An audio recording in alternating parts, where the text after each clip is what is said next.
Everyone, आज हमारे mains की आंसर राइटिंग सीरीज का 5वां लेक्चर है और जो 5th लेक्चर है वो इंडियन लिमिटेशन एक्ट के लिए है।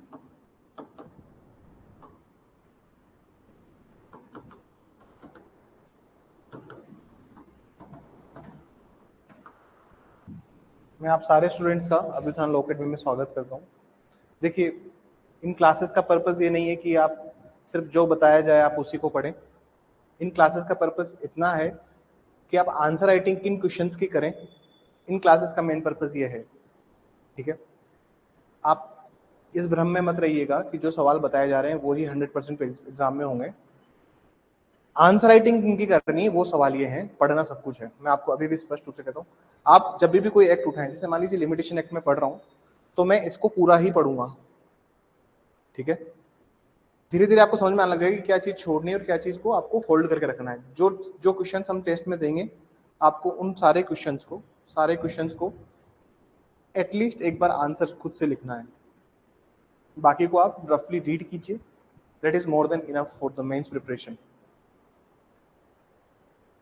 जो आगामी क्लासेस होगी हमारी, जब तक रिजल्ट नहीं आ जाता, कुछ क्लासेस इंग्लिश की मैं करवाऊंगा जिसमें ऐसे जो है, जिन बच्चों को ऐसे में प्रॉब्लम है तो ऐसे किस तरह से लिखना है उसको, और कुछ सैंपल ऐसे मैं आपको फॉरवर्ड करूंगा।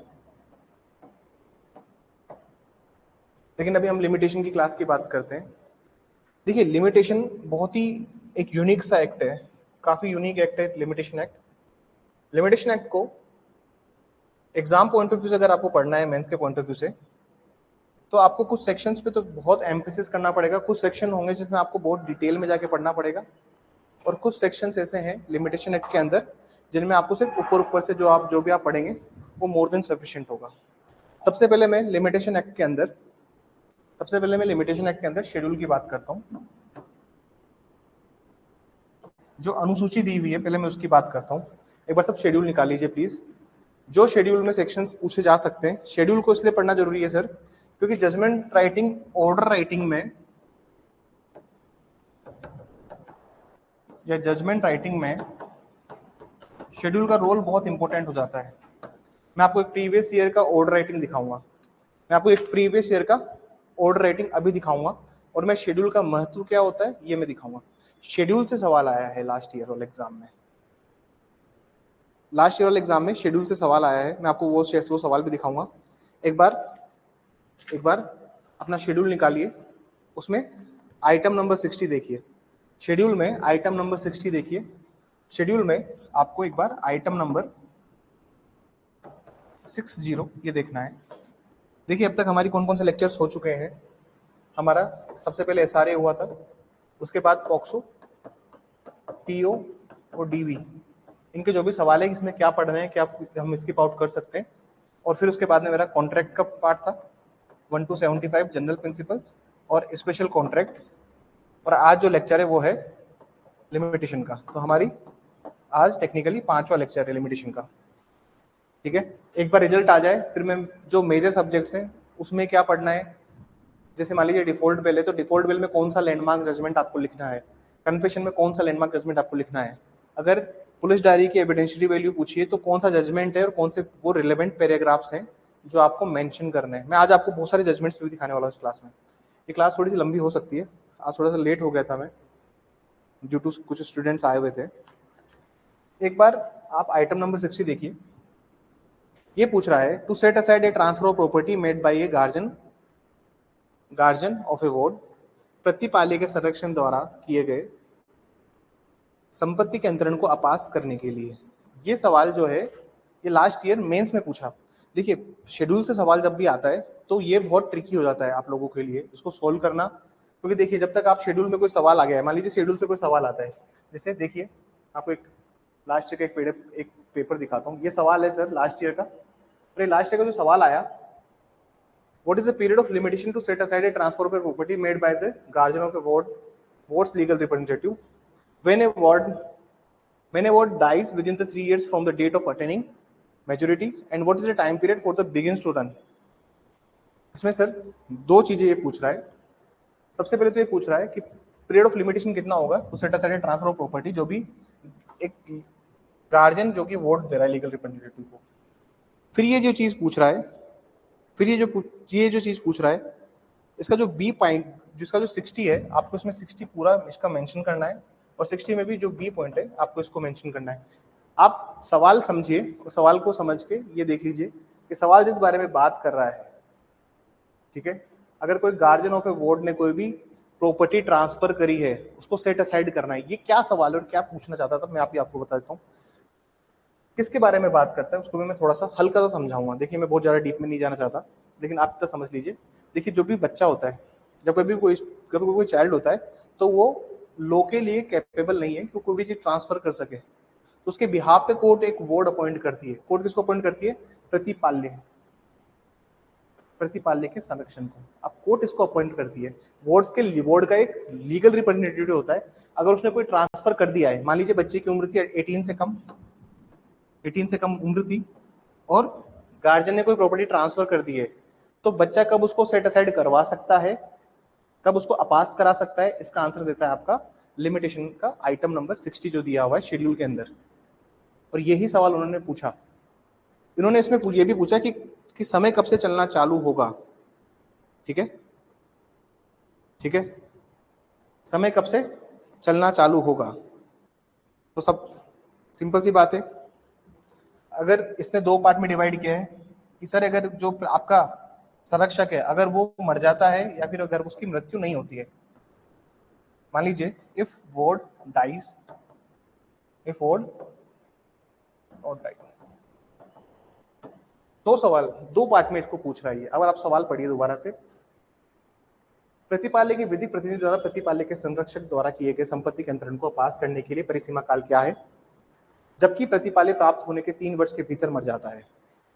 अगर उसकी डेथ हो जाती है, तो क्या टाइम पीरियड है, ठीक है, और कब से समय चलना चालू होगा। तो सर जिस दिन उसकी एज 18 ईयर हो जाएगी, जिस दिन वो 18 हो जाएगा, जिस दिन वो 18 होगी, उससे उसको कितना समय मिलेगा सर? 3 साल। सवाल क्या पूछ रहा था कि अगर उसकी डेथ हो जाती है तो क्या हो जाता है सर? उसको कितने साल मिलेंगे? 3 साल मिलेंगे उसको सेट असाइड करने के लिए, अपास कराने के लिए। अगर मान लीजिए वो नहीं मरता है, तो जिस दिन उसकी मेजोरिटी होगी। सवाल कुछ इस तरह से पूछा गया है, तो आपको आंसर भी अकॉर्डिंगली ही फ्रेम करना है। ये 3 नंबर का सवाल था। मैं आपको एक लिमिटेशन के शेड्यूल का महत्व बताता हूं। आप एक बार इसका जो ऑर्डर राइटिंग आया था मैं वो दिखाना चाहता हूं आपको।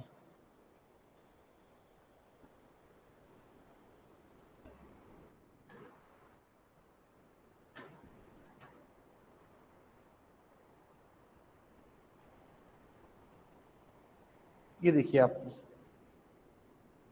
ये ऑर्डर है, तो बच्चों को समझ ही नहीं आया कि इसमें ऑर्डर क्या लिखना है। अगर आप इस 2000 ये लास्ट वाला मेंस का पेपर है, मैं जब ऑर्डर राइटिंग डिस्कस करूंगा तो इसको वापस से वहां पे दोबारा डिस्कस करूंगा। इसमें करना क्या था क्या, प्रोविजन क्या है वो समझ लीजिए। देखिए सर, सामान किस दिन बिका? 15 अप्रैल 2016 को। और जब भी कोई सामान बिकेगा तो सर उसका क्या लेना होगा? आपको पैसा लेना होगा। और जब मनी को डिमांड किया गया, कब, कौन से दिन डिमांड कर रहे हो आप? 20 मई को। तो हमें बात समझ में आ गई। एक बात हमें जो समझ में आती है इसमें पूरे सिनारियो में कि सामान किस दिन बिकता है सर? 15 अप्रैल को।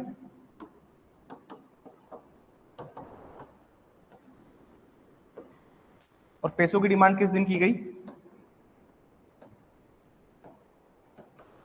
अगर आप टेक्निकली टाइम काउंट करेंगे तो ये रिकवरी ऑफ मनी का सूट था। किसका सूट था? रिकवरी ऑफ मनी का सूट था। ठीक है, ये धन के प्रत्युत्तरण के लिए वाद था। रिकवरी ऑफ मनी का बेसिक सा सूट था। इसमें आपको टाइम पीरियड पता होना चाहिए। कितने साल है सर? 3 साल। और ये कब मांग रहे हैं सर? डिमांड कब कर रहे हैं? 3 साल प्लस, मतलब 3 साल 1 महीना या 2 महीने बाद ये डिमांड करता है। फिर फैक्ट्स को थोड़ा सा घुमाया गया है यहाँ पे। आपको फिर पता होना चाहिए सेक्शन 18 के बारे में, एक्नॉलेजमेंट के बारे में। मैं इसको बहुत बेसिक डिटेल्स आपको समझाने की कोशिश करता हूँ। देखिए अब जो डायग्राम में बनाऊंगा इसको दिमाग में फिट करना। जब भी कोई सवाल आता है, ऑर्डर राइटिंग, जजमेंट राइटिंग या कोई भी प्रॉब्लमेटिक का सवाल आएगा, आपको एक माइंड में एक डायग्राम फ्रेम करना आना चाहिए, आपको एक डायग्राम बनाना आना चाहिए, हैंड टू हैंड आप उसका डायग्राम बनाइए।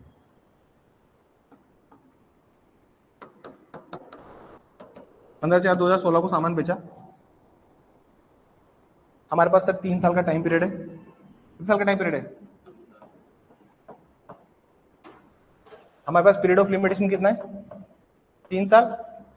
हमारे पास जो परिसीमा काल है वो कितना है सर? 3 साल। हमारे पास प्रिस्क्राइब पीरियड कितना है? विहित काल कितना है सर हमारे पास? 3 साल प्लस 1 दिन, ये हमारे पास विहित काल हो गया। ठीक है, जिसको विहित काल और परिसीमा काल के मध्य अंतर नहीं पता, मुझे बताइए कि पीरियड ऑफ लिमिटेशन और प्रिस्क्राइब पीरियड के मध्य बीच में क्या अंतर है, वो बताओ। समझ में आता है कि क्या अंतर है दोनों के बीच में? कोई बात नहीं, शर्म वाली बात नहीं है, बता दूंगा मैं। डेफिनेशन क्लोज में दिया हुआ है कि पीरियड ऑफ लिमिटेशन क्या होता है और प्रिस्क्राइब पीरियड क्या होता है, मतलब परिसीमा काल क्या है और विहित काल क्या है। देखो शर्म की बात नहीं है, तुम यहाँ शर्म कर लोगे, कोई इशू नहीं है। अगर एग्जाम में नहीं आएगा तो फिर मेरे से आंखें मिलाने में शर्म आएगी बाद में। परिसीमा काल तो होता है सर जो कि शेड्यूल में दिया होता है, जो कि अनुसूची में दिया हुआ है। अलग अलग काल दिए हुए हैं, 3 साल, कहीं पे 12 साल, कहीं पे 30 साल, कहीं पे 1 साल, कहीं पे 2 साल, डिपेंड करता है किसके लिए कितना समय लिमिटेशन एक्ट ने फिक्स किया है। विहित काल क्या होता है सर? विहित काल के अंदर 2 चीजें होती है, एक होता है सर अपवाद, एक्सेप्शन, और एक होता है अपवर्जन, एक्सक्लूजन। जहां पे मैं बात करता हूं अपवाद की, जहां पे मैं बात करता हूं अपवाद की, अपवाद के अंदर सर कहां से कहां तक आते हैं? 3 से 11, सॉरी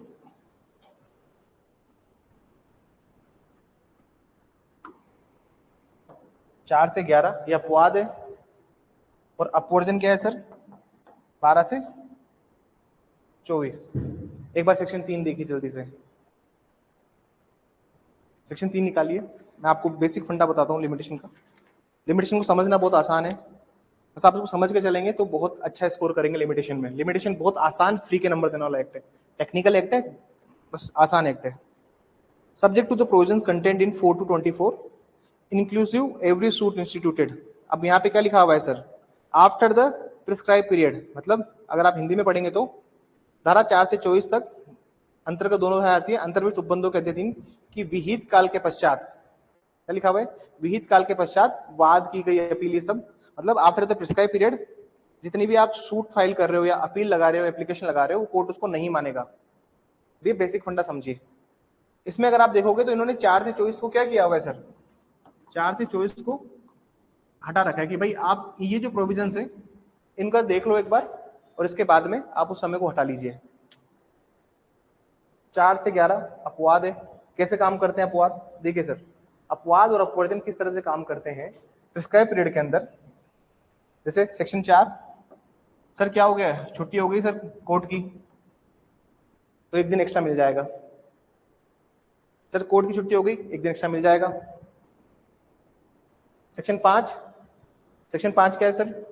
सेक्शन 5 के अंदर दिया हुआ है कि भाई सूट को छोड़ के अपील और एप्लीकेशन में डिले कंडोन हो जाएगा। 6 कि कोई भी अगर विधिक निर्योग्यता से ग्रस्त है, कोई भी अगर लीगल डिसेबिलिटी से ग्रस्त है, कोई भी पर्सन लीगल डिसेबल है, विधिक निर्योग्य है, तो उसके लिए समय रुक जाएगा। तो ये अपवाद की बात करता है। अब आओ आप एक्सक्लूजन में, देखिए सर इधर एक्सक्लूजन की बात क्या करता है सर?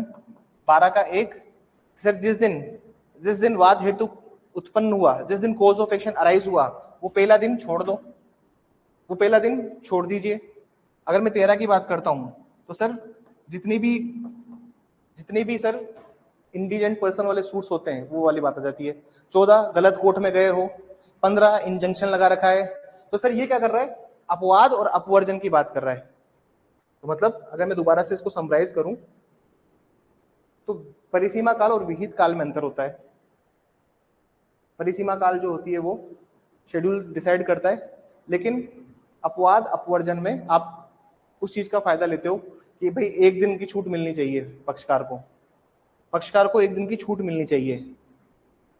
समझ में आई बात?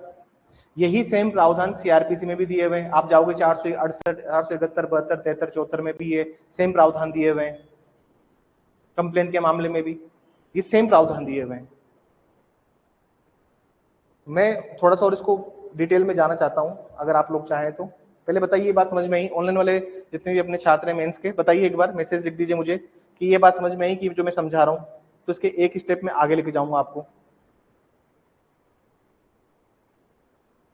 2-5 सेकंड वेट करना पड़ता है क्योंकि 10 सेकंड का गैप होता है वीडियो में और उसमें।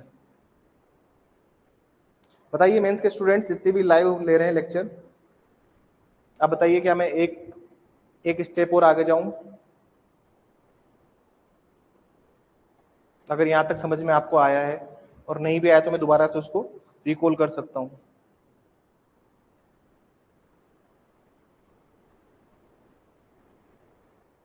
ठीक है, यहां तक की चीज आसान है।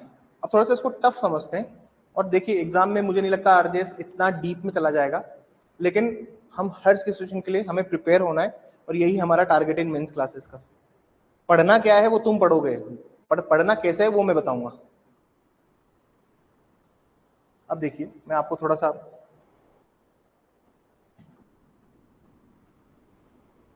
मान लीजिए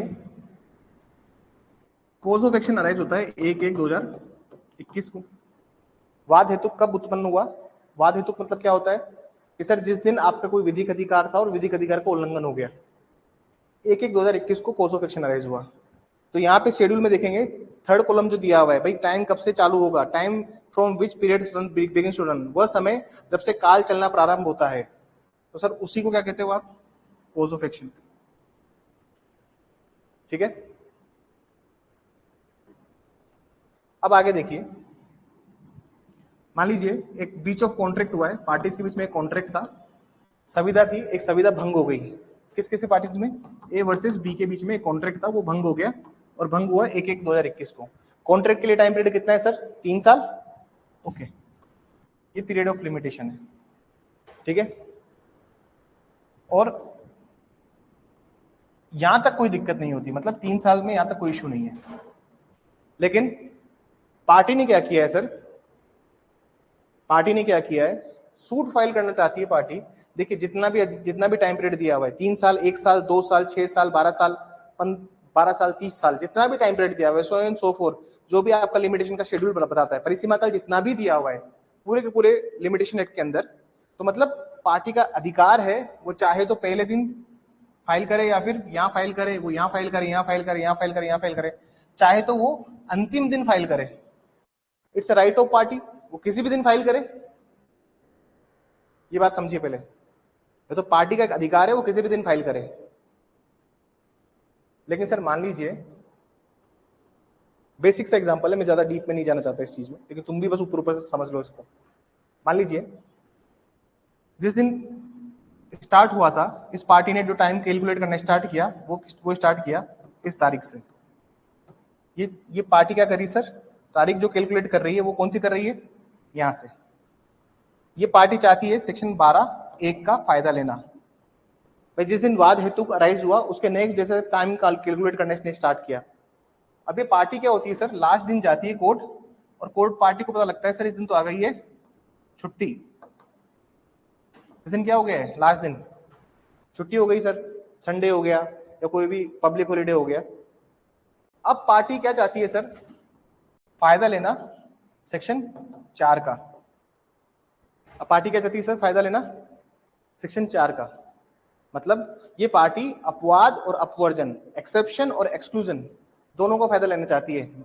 सर एक्सेप्शन कहां से कहां तक थे? 4 से 11, और अपवाद अपवर्जन 12 से 24। ये पार्टी ने पहले फायदा ले लिया किसका? सेक्शन 12 का। अब ये पार्टी फायदा लेना चाहती है सेक्शन 4 का। लास्ट दिन सर आ गई बैंक हॉलीडे छुट्टी।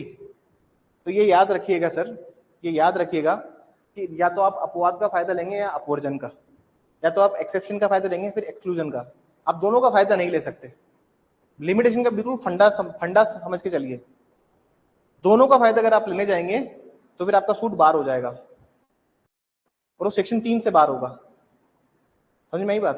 आपने अगर सेक्शन 12(1) का फायदा ले लिया है, अगर आपने पहला दिन काउंट नहीं किया और उस दिन के बाद से आप 3 साल काउंट कर रहे हो और लास्ट दिन छुट्टी आ गई और आप सोच रहे हो कि मंडे को फाइल कर दूंगा, तो आपको मंडे को नहीं फाइल करने दिया जाएगा। इसको बोलते हैं टेक्निकल डिफेक्ट। क्या बोलते हैं? Technical defect. ये बात समझ में आई? ऑनलाइन वाले बच्चे एक बार बता दीजिए मुझे। देखिए, मैं लिमिटेशन के डीप में नहीं जाना चाहता, लेकिन मैं ऊपर ऊपर से बताना चाहता हूं आपको कि लिमिटेशन एक्ट बहुत खूबसूरती से ड्राफ्ट किया हुआ एक्ट है। ये बात समझ में आई? मुझे जल्दी से लिखिए, फिर मैं आगे बढ़ता हूँ। इतना समय नहीं दूंगा इसमें मैं, क्योंकि मेरे को बहुत सारी चीजें करवानी है इसमें।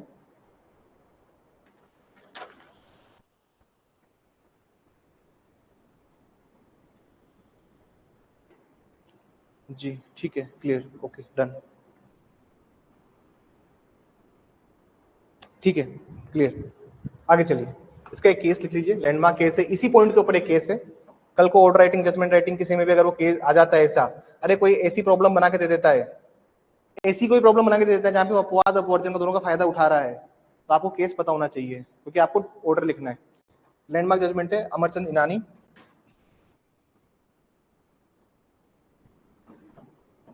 ज्यादा लैंडमार्क जजमेंट है नहीं सर इसमें एक आधा ही लैंडमार्क जजमेंट है।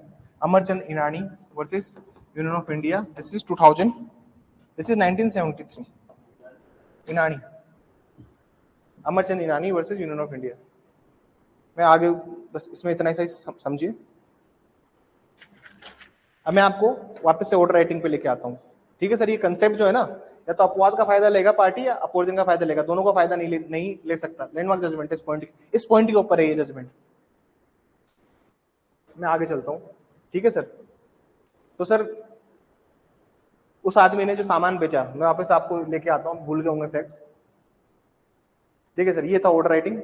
अब पूरा इसको एक बार पढ़ लो और समझ लो। कोई हिंदी मीडियम वाला बच्चा है तो उसके लिए मैं एक बार वापस दिखाता हूँ, पहले एक बार इंग्लिश मीडियम वाले बच्चों को पढ़ लेने दीजिए। 15/4/2016 को A sold goods for the price to B, when demanded money B sent an email. 20/5/2019 को एक मेल भेजता है and assured that he would make payment within 2 months. मतलब पहले ही आप ऑलरेडी 1-1.5 महीना लेट थे, उसके बाद आपने 2 महीने का टाइम और ले लिया। When we did not pay the amount even after 2 months, A filed a suit for recovery of money. अब suit for recovery of money का टाइम क्या होता है सर? अगर आपने लिमिटेशन पढ़ा है तो आपको पता है suit for recovery of money का टाइम कितना है सर? 3 साल। तो आपको समझ में आना चाहिए ना कि सर इस दिन से पैसा मांग रहे थे और ये डेट आ गई है।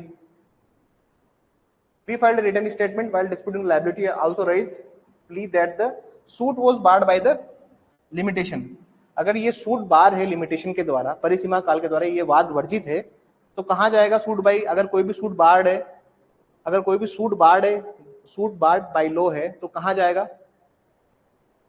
कहां जाएगा? नहीं, अभी बस मैं सवाल नहीं पूछ रहा, बस समझ लीजिए। ये बोलता है barred by law, before issues was framed we moved an application and request the court to frame a preliminary issue regarding the limitation and decide the same before proceeding further. The plaintiff filed a reply कि ये जो application है ये limitation of fact और mix of fact और law है। इस सवाल में बच्चों को समझ में नहीं आया कि ये सिर्फ सवाल पूछना क्या चाहता है। सर ये सवाल पूछना चाहता है क्या चीज? सर ये सवाल पूछना चाहता है आपसे ऑर्डर राइटिंग, और ऑर्डर राइटिंग भी कौन सी सर? ऑर्डर राइटिंग कौन सी पूछ रहा था सर ये सवाल आपसे? जब उसने लिख दिया बार्ड बाई लॉ है, क्या लिख दिया? बार्ड बाई लिमिटेशन, ये लिखी हुई इसमें। अब जो लिमिटेशन है ये क्या है सर? एक लॉ है, तो मतलब किस ग्राउंड पे मांग रहा था वो? Barred by law. Order 7 rule 11 का डी। इसको क्या चाहिए था सर? इसको चाहिए था रिजेक्शन ऑफ प्लेंट का ऑर्डर आपसे। कौन सा ऑर्डर मांग रहा था आपसे? रिजेक्शन ऑफ प्लेंट का ऑर्डर मांग रहा था आपसे। बात समझ में आई? ऑर्डर 14 रूल 2 नहीं, ऑर्डर 14 रूल 2 में मत जाइए। ये मांग रहा था आपसे कौन सा ऑर्डर? ऑर्डर 7 रूल 11 का डी लगा के आपको इसको रिजेक्ट करना था, इसकी प्लेंट को। ये रिजेक्शन ऑफ प्लेंट का ऑर्डर था। बच्चों को समझ ही नहीं आया लास्ट तक कि किस चीज का ऑर्डर पूछ लिया।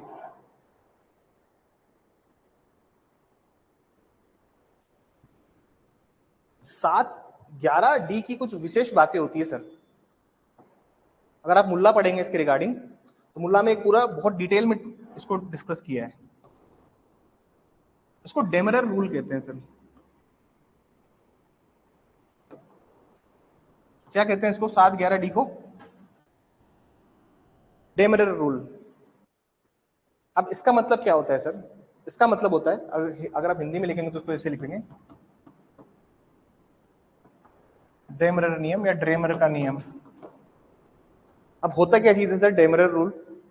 बेसिक फंडा समझा देता हूं मैं आपको, डेमरर रूल का बेसिक नियम समझा देता हूं सर। जो डेमरर रूल होता है, इसमें जब पार्टी प्लेंट फाइल करती है, वाद पत्र दाखिल करती है पार्टी, पार्टी क्या फाइल करती है? प्लेंट। और दूसरी पार्टी क्या फाइल करती है सर? रिटर्न स्टेटमेंट, प्रतिदावा फाइल करती है। एक वाद पत्र, एक प्रतिदावा फाइल, प्रतिदावा क्या, लिखित कथन फाइल करते हैं। तो आप देखेंगे जो डेमरर्स रूल होता है वो एक सिंपल बात बोलता है कि जब भी कोई पार्टी ग्राउंड रेस करती है बार्ड बाई लो का, वहां पे क्या उसने रेस किया था कि सूट बार्ड बाई लिमिटेशन है। तो बच्चे को समझना चाहिए था कि बार्ड बाई लिमिटेशन की बात जो कर रहा है ये क्या है सर? बार्ड बाई लो की बात कर रहा है, विधि द्वारा वर्जित की बात कर रहा है। तो 7-11D का जो प्लेंट है, वाद पत्र है आपका, सुनिएगा बात, वाद पत्र है। ये जो 7-11D का जो वाद पत्र है ये बार्ड बाई लो है। डेमरर रूल ये बोलता है कि जब भी कोई पक्षकार ये बोले, जब भी कोई पार्टी ये क्लेम करे कि ये विधि द्वारा वर्जित है, तो न्यायालय एक भी पार्टी से, एक भी पक्षकार से साक्ष्य नहीं ले सकता, इसके रिगार्डिंग एविडेंसेस नहीं ले सकता। कोर्ट को प्लेंट पढ़ के समझना पड़ेगा, कोर्ट को वाद पत्र पढ़ के समझना पड़ेगा, कोर्ट को वाद पत्र पढ़ के समझना पड़ेगा, और कोर्ट को वाद पत्र पढ़कर ही डिसाइड करना है। कोर्ट को सिर्फ प्लेंट पढ़ के समझना है कि ये बार्ड बाई लॉ है या नहीं है, दोनों पार्टी से एविडेंस नहीं लेंगे। आप इसको नहीं बोलोगे कि एविडेंस दे। अभी आप दोबारा उस ऑर्डर को पढ़ेंगे तो आपको समझ में आएगा, उसमें सवाल ये पूछ रहा है कि प्रीलिमिनरी ऑब्जेक्शन बनाइए, पर ऑब्जेक्शन क्यों बनाइए? जब ये डेमरर क्लेम है, I got 7.5 8 marks in this order, मैं अपनी कॉपीज दिखाऊंगा तुम्हें इस वजह, मैं ऑर्डर राइटिंग कराऊंगा, 7.5 and 8 marks in this order writing. ये जो सेम ऑर्डर था 10 नंबर का था ये, तो 8 9 नंबर, 7.5 8 9 नंबर सफिशिएंट होते हैं। अभी 10 में से 10 नंबर नहीं मिलते हैं ऑर्डर राइटिंग में, पहली बात याद रखिए, ऑर्डर राइटिंग जनरल राइटिंग में इतना नंबर नहीं मिलता है। मैं आपको दोबारा से सवाल पढ़ा देता हूँ सर, आप इसको एक बार ध्यान से पढ़िए। हिंदी मीडियम वालों के लिए मैं पहले हिंदी मीडियम वालों को पढ़ा देता हूँ मैं एक बार, जल्दी से पढ़िए। जब तक ऑनलाइन वाले बच्चे बताइए उनको समझ में आई ये बात।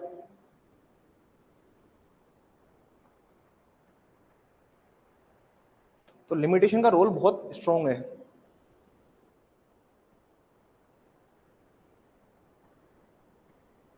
लिमिटेशन का बहुत स्ट्रॉन्ग रोल है। एक और चीज जो समझने के लायक थी यहाँ पे, वो क्या, वो भी मैं बताता हूं।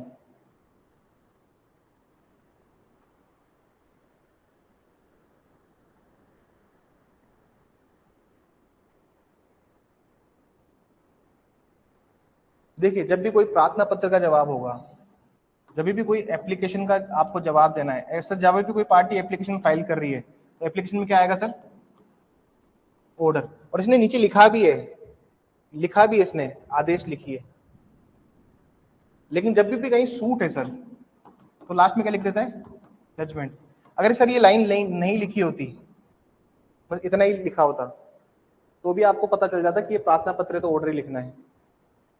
राजस्थान हाईकोर्ट बहुत भोला हाईकोर्ट है, पेपर को बहुत टफ बना सकते हैं अगर ये सब चीजें नहीं देता हूं, और फिर भी वो बच्चे की हेल्प करते हैं कि इनिशियल लेवल पे स्टूडेंट को इतना तो पता होना चाहिए कि एप्लीकेशन में ऑर्डर आता है, सूट में जजमेंट आता है।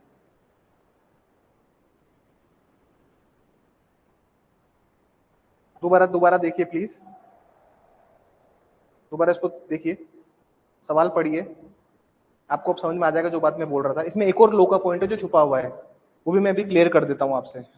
मैं टाइम बार डेट की बात करूंगा।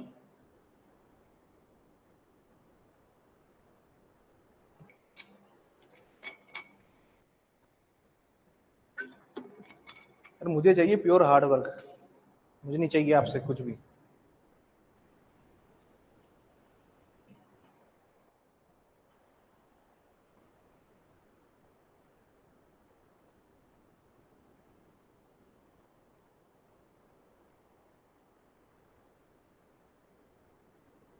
बताइए समझ में आया नहीं आया एक बार ऑनलाइन वाले बच्चे?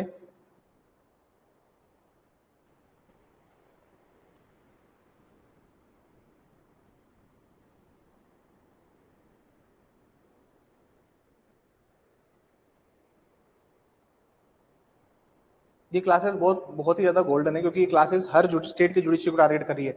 कुछ बच्चे झारखंड की भी तैयारी कर रहे हैं, अभी कुछ स्टूडेंट्स अपने हैं जो झारखंड की भी तैयारी कर रहे हैं, वहां पे भी सारे इंपॉर्टेंट लेक्चर्स हैं झारखंड के लिए भी, उनका झारखंड का भी मेंस है। तो मैं उन बच्चों के लिए बताऊं जो बच्चे झारखंड की तैयारी कर रहे हैं, देखिए झारखंड का मेंस और आरजेएस का मेंस जो होता है वो सिमिलर लाइन पे होता है, सवाल जो पूछे जाते हैं वो सिमिलर पूछे जाते हैं, कोई बहुत ज्यादा हाइपर टेक्निकल सवाल नहीं आते दोनों स्टेट के जुडिशरीज में। तो अगर आप पॉजिटिवली झारखंड को तैयार करो तो राजस्थान भी आपका तैयार होगा, क्योंकि कोर सब्जेक्ट्स और फंडामेंटल सब्जेक्ट सेम है दोनों में। तो इससे बेस्ट अपॉर्चुनिटी क्या हो सकती है कि दोनों स्टेट्स के एग्जाम साथ साथ आ रहे हैं, वो भी मेंस। राजस्थान में भी 3-4 महीने, झारखंड पहले हो जाएगा। और झारखंड सारे स्टेट वाले बच्चों को एक्सेप्ट करता है। झारखंड बहुत अच्छा स्टेट है, झारखंड बहुत अच्छा स्टेट है। मेरे कुछ दोस्त लगे हुए हैं, एक धनबाद पोस्टेड है, एक रांची में एक फ्रेंड लगी हुई है। तो अच्छा स्टेट है झारखंड, उसको आप प्रिपेयर कीजिए। वर्किंग एनवायरनमेंट भी अच्छा है झारखंड का। चलिए मैं एक और चीज बता देता हूं आपको। देखिए एक और बात का ध्यान रखना है आपको। मान लीजिए कॉज ऑफ एक्शन अराइज हुआ है 1/1/2021 को, मैं एक अलग एग्जांपल ले रहा हूं, केस की बात नहीं कर रहा हूं मैं, जनरल बात समझिए।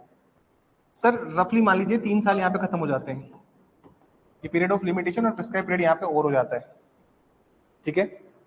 इसके बाद मैं किसी भी चीज को एक्नोलेज करता हूं, मतलब मान लीजिए ए ने 5 लाख रुपए,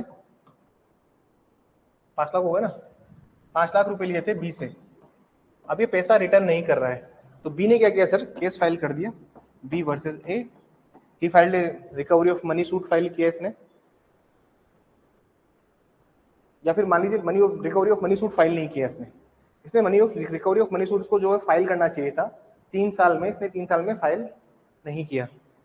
समय की अवधि निकलने के पश्चात, मतलब जब एक बार टाइम पीरियड खत्म हो चुका है, समझिएगा, जब एक बार टाइम पीरियड खत्म हो चुका है, टाइम पीरियड खत्म होने के बाद, टाइम पीरियड यहाँ पे खत्म हो गया सर आपका, टाइम पीरियड खत्म होने के बाद अगर कोई भी पार्टी एक्नोलेज करती है तो उसको नहीं माना जाएगा जब तक कि वो पार्टी रिटर्न में साइन करके ना दे।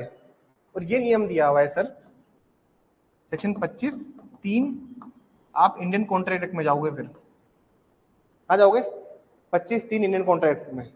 अगर यही पार्टी समय खत्म होने के पहले, मान लीजिए समय खत्म होने वाला था और पार्टी इस मोमेंट पे आके बोल देती कि हाँ आपका कुछ बाकी है डेट, मेल के थ्रू, मैसेज के थ्रू, व्हाट्सएप के थ्रू अगर बोल देती है समय खत्म होने के पहले, तो सर आपको फिर से एक फ्रेश टाइम पीरियड मिल जाएगा। एक बार आप सेक्शन 29 देखिए, मैं जो बात कह रहा हूं सेक्शन 18 पढ़िए पहले। ये जो चीज बताई मैंने कि समय समाप्त होने के पहले अगर आप एक्नोलेज करते हो तो सेक्शन 18 में चले जाओगे। इसको बोलते कि जो डेट है आपका वो टाइम बार्ड नहीं है, it is not a time barred date, मतलब ये जो आपका ऋण है ये समय बाधित नहीं है, समय द्वारा ग्रस्त नहीं है, मतलब उसको मतलब लो वो नहीं करेगा, क्या बोलते हैं उसको, it is a very good word जो भी माइंड से स्किप हो रहा है, लेकिन सब इतना समझ लीजिए आप कि अगर समय समाप्त होने के पहले कोई पार्टी एक्नोलेज करती है तो सेक्शन 18 लग जाता है, समय समाप्त होने के कोई पार्टी अगर एक्नोलेज करती है तो उसको सेक्शन 25 में जाना पड़ेगा, ना कि 18 में। एक बार सेक्शन 18 देखिए पहले और फिर आप सेक्शन 29 भी पढ़िएगा। सेक्शन 18 देखिए सर, जो 18 में जो एक्नोलेजमेंट कर रहा है ना ये पार्टी,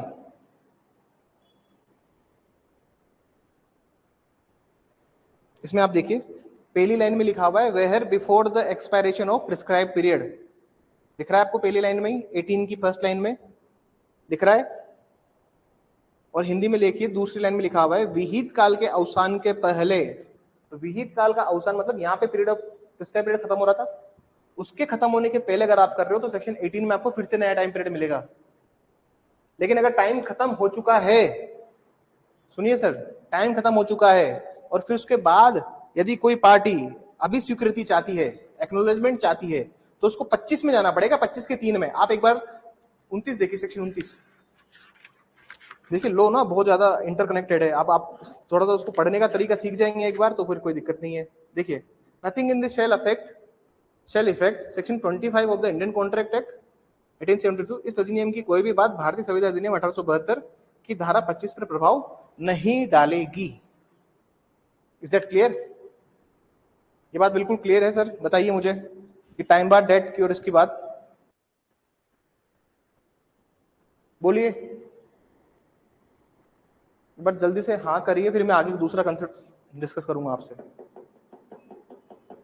और जो ये ऑर्डर राइटिंग था, अभी जो ऑर्डर राइटिंग में सवाल जो दिया था, उसमें भी वो पार्टी क्या कर रही थी, समय सीमा खत्म होने के पश्चात उसकी अभिस्वीकृति दे रही थी, उसका कोई महत्व नहीं है। ठीक है, भलाई से उसने ईमेल में भेजा है, लेकिन कॉन्ट्रैक्ट में जो देखिए जनरल प्रिंसिपल जो बोलते हैं ना 175, वो सबसे इंपॉर्टेंट है। आप याद रखिए 175 जो है वो सब पे लागू होते हैं, चाहे वो लिमिटेशन हो, चाहे वो एसआरए हो, चाहे वो टीपी हो, चाहे वो पार्टनरशिप हो, चाहे वो सोगा हो, सब में जो लगेगा बेसिक है ये। समझ में आई बात? अब ईमेल को मानोगे नहीं मानोगे वो एग्जामिनर के ऊपर डिपेंड करता है, क्या वो ईमेल को भी रिटर्न मान रहा है, साइंड मान रहा है, मान रहा है क्या? लेकिन 25(3) बहुत एक्सेप्शन है, एक्सेप्शन को आप स्ट्रिक्टली इंटरप्रेट करते हो। अरे अपवाद जितने भी होते हो, जब भी आप उनका कोई भी अर्थ का आप उसका कोई भी अर्थ निकालते हो तो बहुत आप स्ट्रिक्ट रहते हो उस मामले में। ये बात बताइए समझ में आया नहीं आया ये पॉइंट ऑनलाइन वाले बच्चे, ताकि फिर मैं आगे चलूं।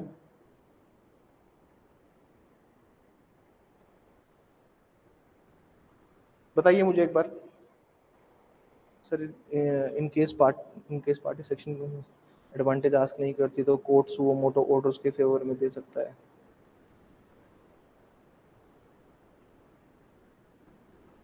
इन केस पार्टी सेक्शन 23(3) का एडवांटेज आस्क नहीं कर सकती, नहीं कोर्ट नहीं देगा। सेक्शन 25(3) जो है वो बहुत स्ट्रिक्ट है अपने आप में, आप उसको ऐसे ही यूज नहीं करते।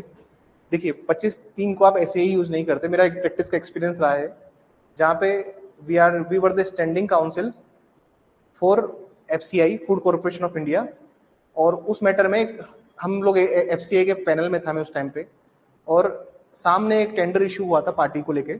सामने एक कॉन्ट्रैक्टर था, कॉन्ट्रैक्टर 1986 के डेट को रेज कर रहा था, और कंपनी ने 1990 में उसको लिख के दिया था कि हाँ आपका इतना बाकी हम रिटर्न कर देंगे, क्योंकि 1986 से वो तो 89 में खत्म हो गया। तो उसको 25(3) वाली बात में लेके आए थे हम लोग, इसको बहुत स्ट्रिक्टली इंटरप्रेट किया जाता है, ओरली काम नहीं करता है। आप 25(3) देखिएगा, उसमें से आपको समझ में आएगा ये बात। बाकी चीज समझ में आई? बताइए आप मुझे, बाकी बेसिक फंडा समझ में आया?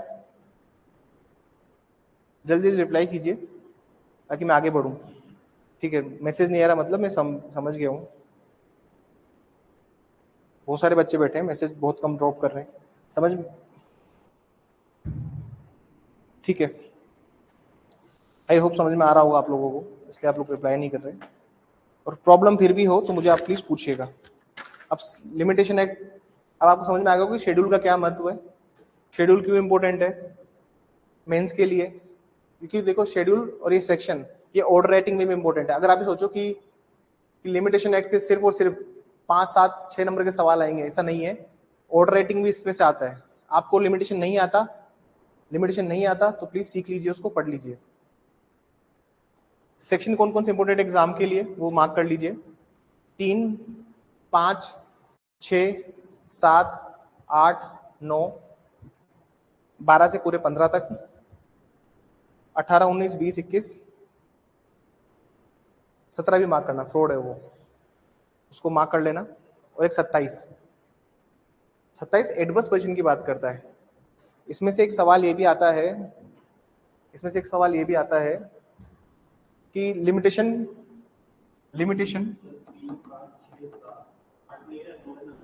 हाँ 17, 27, 3, 5, 6, 7, 8, 9। देखिए जब भी एक सवाल इसमें ये आता है, limitation bars remedy but not right, explain with exception। लिखिए परिसीमा काल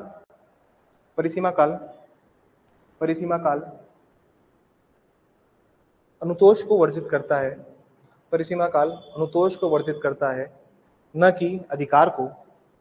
परिसीमा काल अनुतोष को वर्जित करता है, न कि अधिकार को, न कि अधिकार को। अपवाद सहित समझाइए, अपवाद सहित समझाइए। देखिए सर, ये एक जनरल रूल है, limitation bar remedy not the right. मतलब अगर एक बार पीरियड ऑफ लिमिटेशन, परिसीमा काल खत्म हो जाता है, अगर ये एक्सपायर हो गया, पीरियड ऑफ लिमिटेशन अगर एक बार खत्म हो जाता है सर, तो फिर पार्टीज के पास में सिर्फ राइट बचता है, नॉट रेमेडी। मतलब पक्षकारों के पास में एक अधिकार है, अनुतोष नहीं बचेगा। ये एक सामान्य नियम है। पीरियड ऑफ लिमिटेशन क्या होता है? वो जो कि अनुसूची द्वारा दिया हुआ है, जो कि शेड्यूल द्वारा बता रखा है, 1 साल, 2 साल, 3 साल, 12 साल, 30 साल, जितना भी बता रखा है, सो एंड सो फोर्थ। एक बार अगर ये खत्म हो गया तो आपके पास सिर्फ राइट रहता है, रेमेडी नहीं रहती। इसका एक्सेप्शन क्या है? एक्सेप्शन का मतलब ये कि एक ऐसी भी जगह है जहां पे न राइट बचता है और न ही रेमेडी। मतलब कुछ ऐसी परिस्थितियां भी है लिमिटेशन एक्ट के अंदर जहां पे ना आपके पास अधिकार होता है और ना अनुतोष। मैं उसकी बात कर रहा हूं। इसमें आपको लिखना है एक्सेप्शन में सेक्शन 27 में लिखना है एडवर्स पोजीशन। एडवर्स पोजीशन लिखना है आपको इसमें, और एडवर्स पोजीशन आपको इसमें मेंशन करना है। प्रतिकूल कब्जा आपको इसमें लिखना है, प्रतिकूल कब्जा।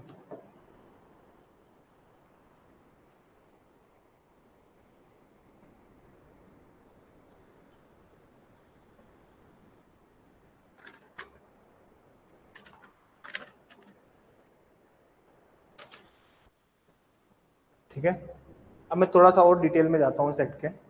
एक सवाल और आया लास्ट ईयर, उसको भी हम डिस्कस कर लेते हैं सर। देखिए, डिफरेंसेस हर साल पूछे जाते हैं, आप डिफरेंसेस को बिल्कुल भी लाइट मत लीजिएगा।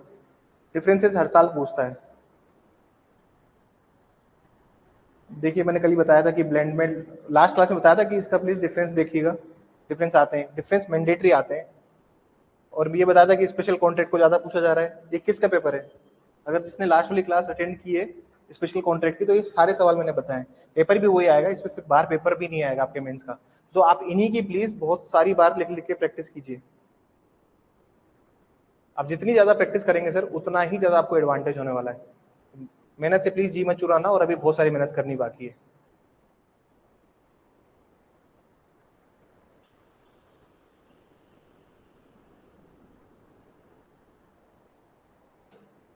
तो एविडेंस का है 16 नंबर का देखना है अपन को। हाँ, चलिए, ये सवाल जो आया था, इसमें बच्चों को एक कंफ्यूजन था कि सर इसमें क्या लिखना है, कैसे लिखना है। तो मैं इसका आंसर बता देता हूं। इसमें एक केस पढ़ना है आपको सर, इसमें एक केस पढ़ना है, ठीक है ना। इस सब पूरे पेपर का मतलब, जहां पे भी आपको, जब भी आपको लाइफ में कभी भी सेक्शन 5 से रिगार्डिंग कोई भी प्रॉब्लम हो, you have to read only one case. और मैं हर बच्चे को बोलता हूँ कि प्लीज एग्जाम में अगर आप जा रहे हो लिमिटेशन के पहले, तो एक केस पढ़ के जाइए। उस केस का नाम मैं लिखवा देता हूँ आपको, फिर आपको बाकी चीजें मैं धीरे धीरे समझाऊंगा। केस का नाम लिखिए, कलेक्टर। बहुत ही लैंडमार्क जजमेंट आपने सुना भी होगा। अगर आप लोग प्री की तैयारी कर रहे हैं तो आप डेफिनेटली गो थ्रू होंगे इस केस से। कोई बहुत हाइपर टेक्निकल सेक्शन नहीं है ये, मतलब वो केस लो नहीं है। Collector land acquisition Anantnag versus Musamat Katji, Musamat Kati ji and others, and others 1987। Anantnag से एक और ए आएगा नाग में ना, अनंतनाग में एक और ए आएगा। अनंतनाग वर्सेस मुसामत काटी जी। ये एमएसटी जो लिखते हैं ना, इसको मुसामत कहते हैं सर। आप लोग इंटरव्यू में जाएंगे तो वहां पे एमएसटी मत बोल देना, ठीक है ना सर। इंटरव्यू में आप जाओगे तो मुसामत बोलना, मुसामत काटी जी एंड अदर्स। ये केस जो है सर सेक्शन 5 का पूरा होल्ड कर देगा अगर आप सेक्शन 5 का केस पढ़ के जाते हैं तो एग्जाम में। अब जो भी चीज पूछी सर इस केस से आई है, इस केस के बाद एक भी पॉइंट नहीं है, मैं आपको एक एक चीज बता दूंगा। हमेशा ये केस लिखना है, आंसर इसी में छुपा है। सेक्शन 5 में डिले कंडोनेशन, जब भी विलंब के लिए कोई भी सर आवेदन करता है, जब भी कोई डिले कंडोनेशन के लिए आवेदन करता है सर, सेक्शन 5 क्या बोलता है, सेक्शन 5 जनरल बात बोलता है कि एक बार जब प्रिस्क्राइब पीरियड चला जाए तो उसके बाद में आप अपील और आवेदन के लिए विलंब, आप डिले कंडोन कर सकते हैं, विलंब के लिए आवेदन कर सकते हैं कि डिले क्यों हुआ है, लेकिन सूट के लिए कभी नहीं होता, और सूट के लिए कहीं पे भी नहीं होता। कुछ बच्चे मुझे बोलते हैं सर ये सूट के लिए भी हो सकता है ऑर्डर 7 रूल 6 के अंदर, लेकिन मैं उनको बता दूं 7 रूल 6 के अंदर भी नहीं होता।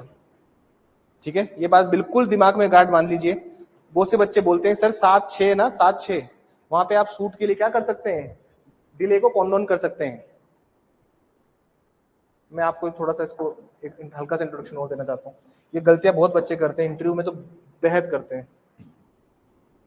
सर सेक्शन 5 बोलता है कि एक बार अगर टाइम पीरियड खत्म हो जाए, प्रिस्क्राइब पीरियड खत्म हो जाए आपका, तो आप सूट नहीं फाइल कर सकते, आप कोई वाद नहीं संस्थित कर सकते, लेकिन आप अपील और एप्लीकेशन, आप ये दोनों चीज सर कोर्ट में फाइल कर सकते हो।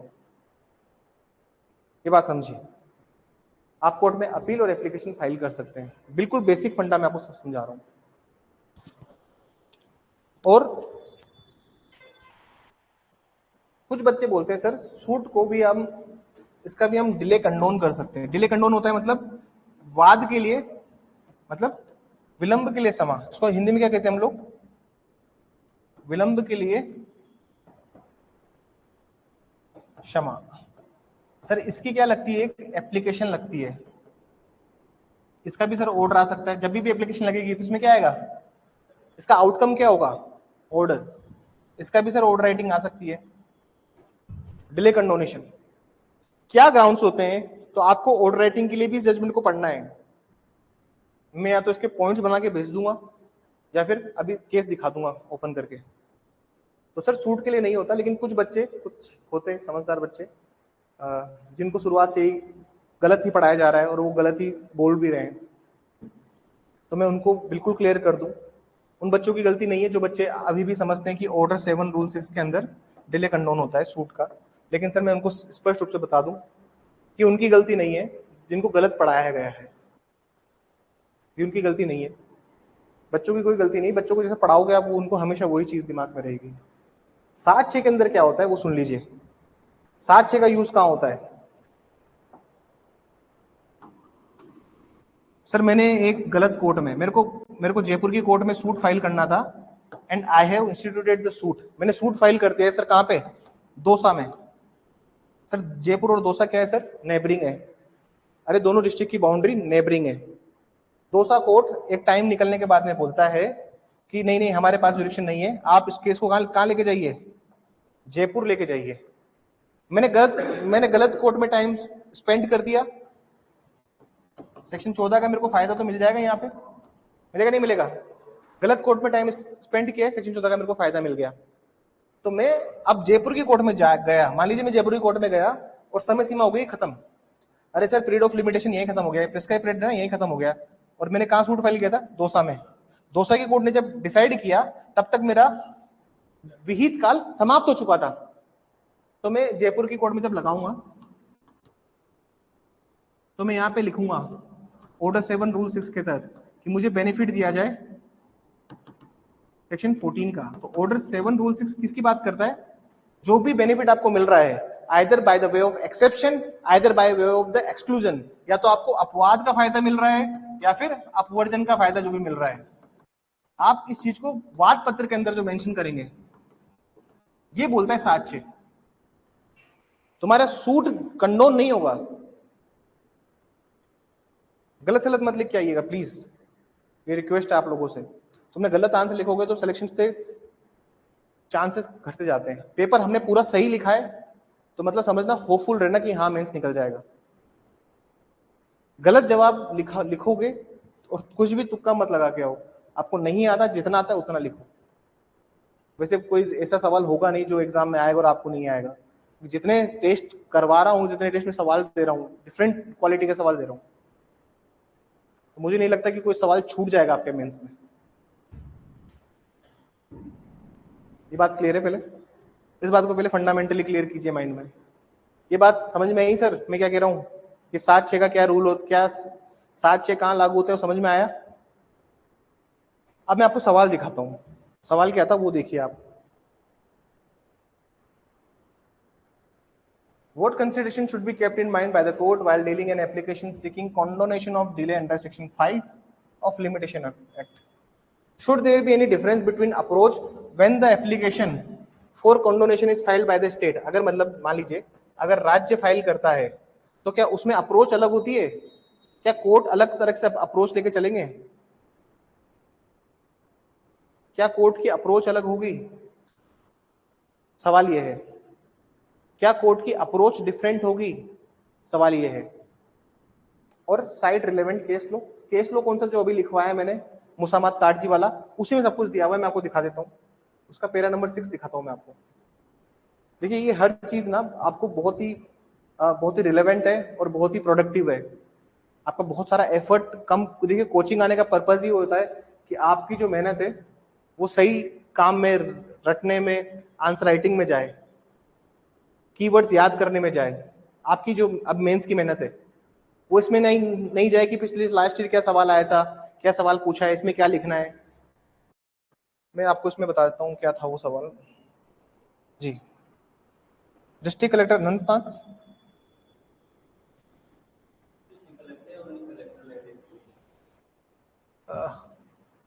एक सेकंड मेरे को देख लेने दीजिए नाम, एक बार नाम भी दिखा देता हूँ मैं।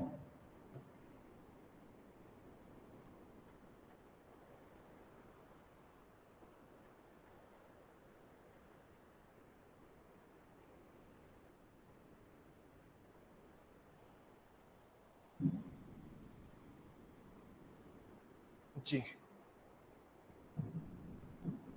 Collector land acquisition, district collector नहीं, कलेक्टर लैंड एक्विजिशन, ये नाम है सर इसका। Supreme Court of India. आपको दिख रहा है अगर तो दिखाई दे रहा है आपको? ऑनलाइन वाले बच्चे एक बार बता दीजिए।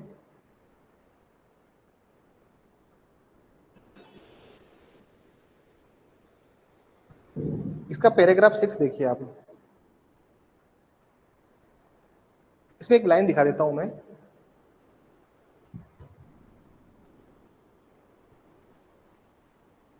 देखिए इसमें देखिए, ये लाइन यहां से पढ़िए आप एक बार इसको, यहां से यहां तक।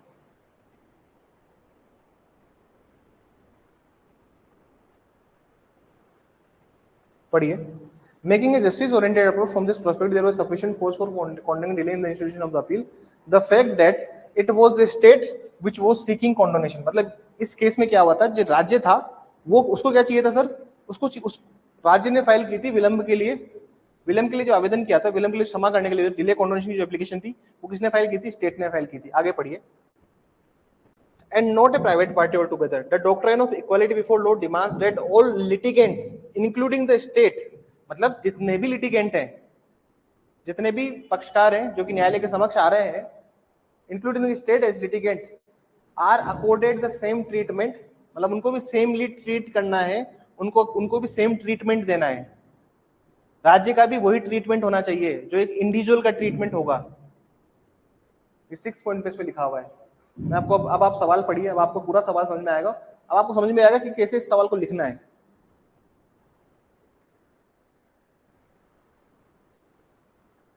Should there be any difference in approach?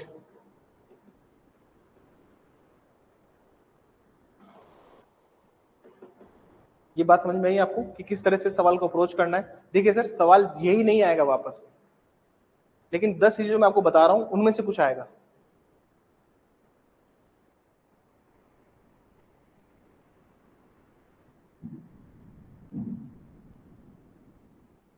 समझ में एक बार ऑनलाइन वाले बच्चे बता दीजिए प्लीज।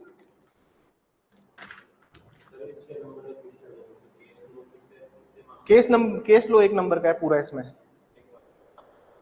हाँ 5 नंबर में फिर ये देखिए ऐसे मार्क्स की जो डिवाइडेशन है वो इस तरह से है सर 3 नंबर का तो ये है, ये जो डिफरेंस का पूछा है इसने, this is of 2 marks, case law जो है उसका 1 नंबर है। ये क्वेश्चन में 3 चीजें पूछ रहा है और मार्किंग भी आपकी पैटर्न पे होती है।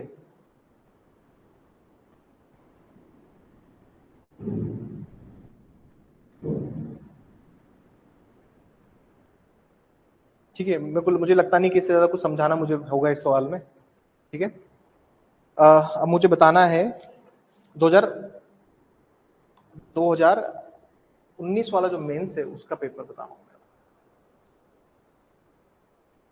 ये 19 वाला जो एग्जाम हुआ था 7 सितंबर का जो एग्जाम था उसका पेपर आपसे डिस्कस करता हूँ। देखिए, पहला सवाल ऐसा था कि बच्चों का वही दिमाग घूम गया, और इसी अप्रोच पे इस बार वाला पेपर आएगा। मैं अभी भी कह रहा हूँ आपको, इस अप्रोच पे इस बार वाला पेपर आएगा एग्जाम का। सवाल पढ़ लीजिए पहला और सब समझने की कोशिश कीजिए।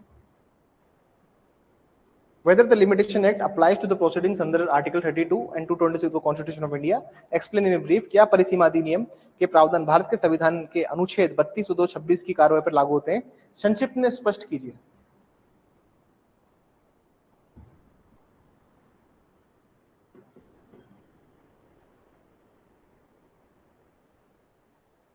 मतलब आप पूरा लिमिटेशन एक्ट पढ़ के गए, शेड्यूल पढ़ के गए, सेक्शंस पढ़ के गए, और कहीं पे भी ये चीज नहीं है कि सर रिट्स पे क्या लगेगा, ये तो कहीं नहीं दिया हुआ। अरे पूरे लिमिटेशन एक्ट के शेड्यूल में नहीं दिया हुआ, ये तो बैरेट से सवाल नहीं आया। केस कर दोगे क्या हाई कोर्ट पे कि बैरेट के बारे का सवाल पूछते हो? सुनिए सर, कंसेप्ट और फंडामेंटल सवाल है। कंसेप्ट अच्छे होंगे तो ये सवाल को आप इजीली इसको क्रैक डाउन कर दोगे।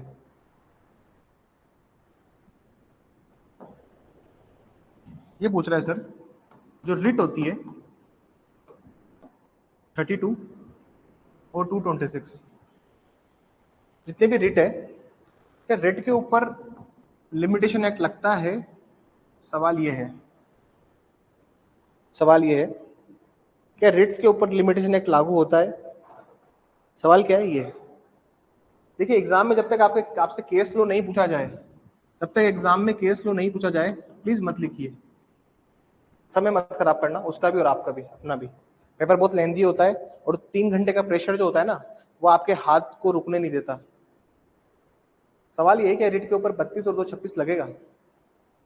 तो सर एक सिद्धांत होता है जिसको हम कहते हैं डॉक्ट्राइन ऑफ लेचेस।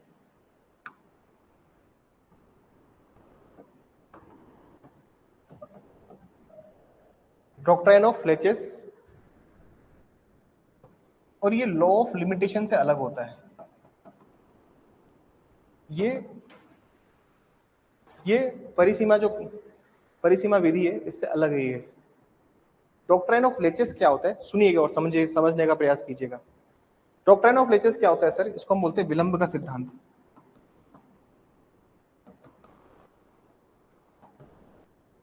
देखिए सर, रिट के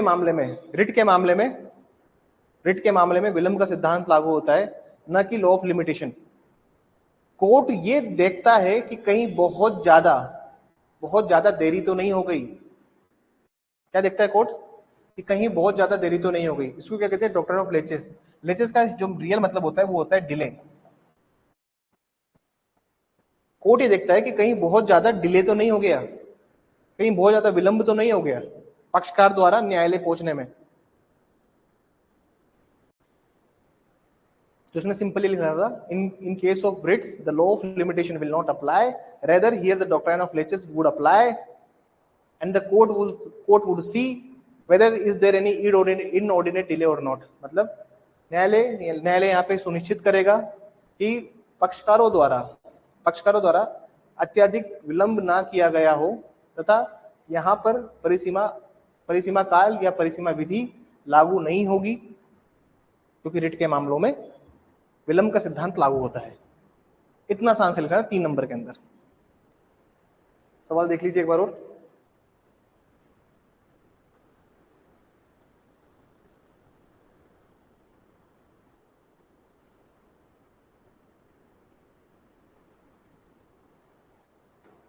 सवाल देख लीजिए, whether the limitation act applies to the proceeding under 32, explain in brief।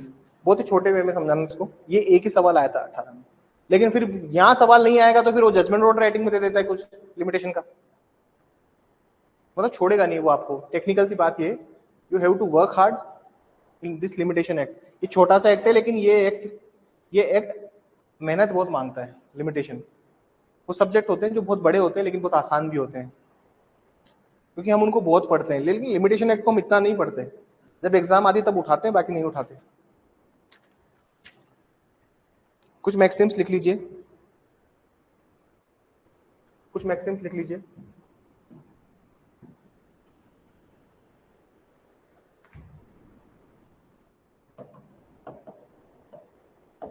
Interest Republica would should finish litem, would should finish litem। लिखिए, यह है राज्य के हित में है। इंग्लिश में लिखिए,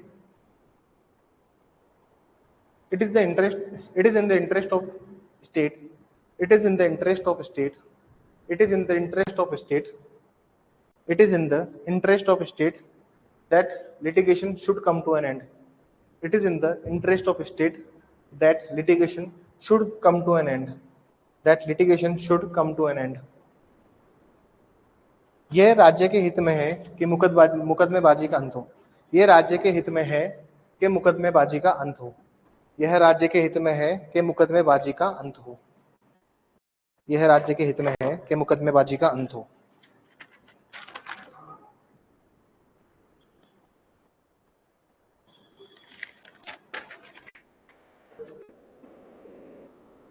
लिटम,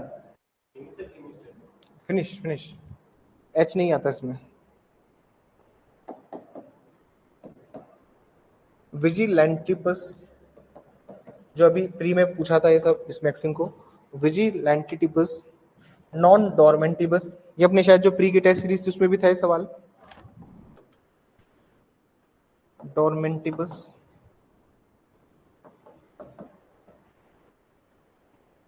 जूरा सब वेरेंट।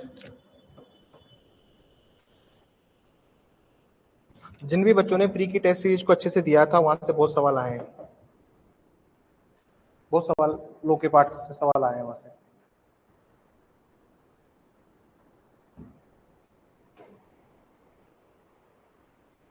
The law assist only those,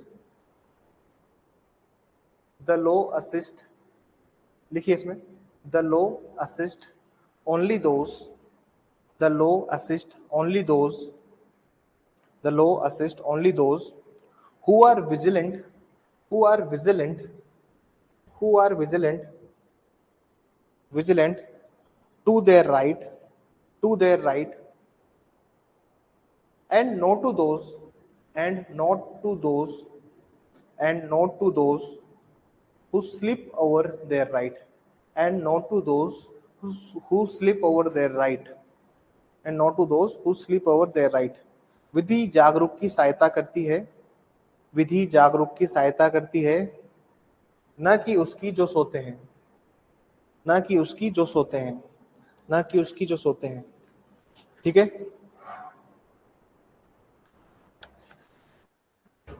that's all in limitation class. ठीक है, मैं कुछ केसेस की लिस्ट भेजूंगा आप लोगों को, अभी नहीं भेजूंगा, इन द एंड जब लास्ट महीना 1.5 महीना बचेगा तो मैं कुछ लैंडमार्क और रिसेंट जजमेंट्स भेजूंगा जो कि मेंस पॉइंट ऑफ व्यू से आ सकते हैं, और वो सेक्शन वाइज भेजूंगा। ठीक है ना, जैसे मान लीजिए मैं सेक्शन 27 लिमिटेशन का कोई एक लैंडमार्क जजमेंट भेज दूंगा, एक रिसेंट जजमेंट भेज दूंगा, जो कि आपको हेल्प करेगा। या मान लीजिए सेक्शन 5 का एक लैंडमार्क जजमेंट भेज दूंगा, एक रिसेंट जजमेंट भेज दूंगा, ताकि आप अगर केस आ जाए तो दोनों आप लिख सकें। और अभी आप सिर्फ प्रोविजंस पढ़िए, मैं केसेस में आपको उलझाना नहीं चाहता। अभी आप प्रोविजंस पढ़िए, उनके कीवर्ड्स याद कीजिए और ये सब कीजिए। ठीक है, मंडे को शायद इंग्लिश की क्लास हो सकती है, इसमें हम टेंसेस डिस्कस करेंगे, तो वो क्लास बहुत इंपॉर्टेंट रहने वाली है उन बच्चों के लिए, बहुत महत्वपूर्ण होगी जिन बच्चों को इंग्लिश में ऐसे लिखने में प्रॉब्लम होती है। ठीक है, आज के लिए इतना ही काफी है।